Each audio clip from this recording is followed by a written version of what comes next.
सूरत और वैश्य को देवी का वरदान। जय माता दी। ऋषि बोले, राजन, इस प्रकार मैंने तुमसे देवी के श्रेष्ठ महात्म्य का वर्णन किया।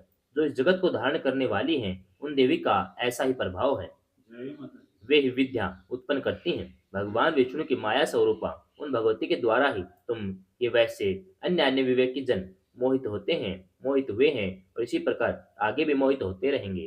जय माता दी। महाराज, तुम उन्हीं परमेश्वरी की शरण ग्रहण करो। आराधना करने पर वे मनुष्य को भोग, स्वर्ग और मोक्ष प्रदान कराती हैं। जय माता दी। मार्कंडे जी बोले, मेधा मुनि के ऐसे वचन सुनकर राजा सूरत ने उत्तम व्रत का पालन करने वाले उन महाभाग महर्षि को प्रणाम किया। जय माता दी। वे अत्यंत आसक्ति और राज्य अपहरण से बहुत शुद्ध हो चुके थे। जय माता दी। महामुनि इसलिए विरक्त होकर वे राजा और वैसे तत्काल तपस्या को चले गए और वे जगदम्बा के दर्शनार्थ नदी के तट पर रहकर तपस्या करने लगे। जय माता दी। वे वैसे श्रेष्ठ देवी सुख का जप करते हुए तपस्या में प्रवृत्त हुए।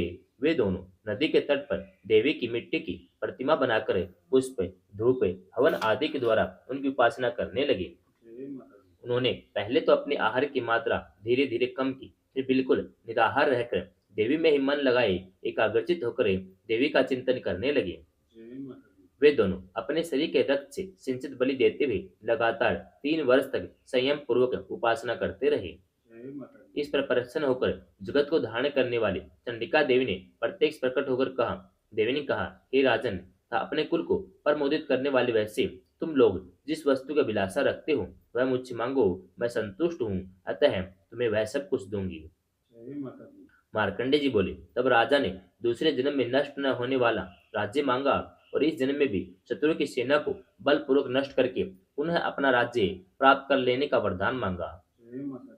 वैश्य का चित्त संसार की ओर से खिन्न व विरक्त हो चुका था। वे बड़े बुद्धिमान थे, अतः उसमें उन्होंने तो ममता और अहंता रूप आसक्ति का नाश करने वाले ज्ञान प्राप्ति का वर मांगा। जय माता दी। देवी ने कहा, राजन, तुम अल्प काल में ही शत्रु को मारकर अपना राज्य प्राप्त कर लोगे। जय माता अब दी। वहां तुम्हारा राज्य स्थिर रहेगा। जय माता फिर दी। मृत्यु के पश्चात तुम भगवान विवस्वान सूर्य के अंश से जन्म लेकर इस पृथ्वी पर सावर्णिक मनु के नाम से प्रसिद्ध होोगे। जय माता दी। वैसे श्रेष्ठ, तुमने भी जिस वर को मुझसे प्राप्त करने की इच्छा की है उसे मैं देती हूँ। जय माता दी। तुम्हें मोक्ष के लिए ज्ञान की उपलब्धि होगी।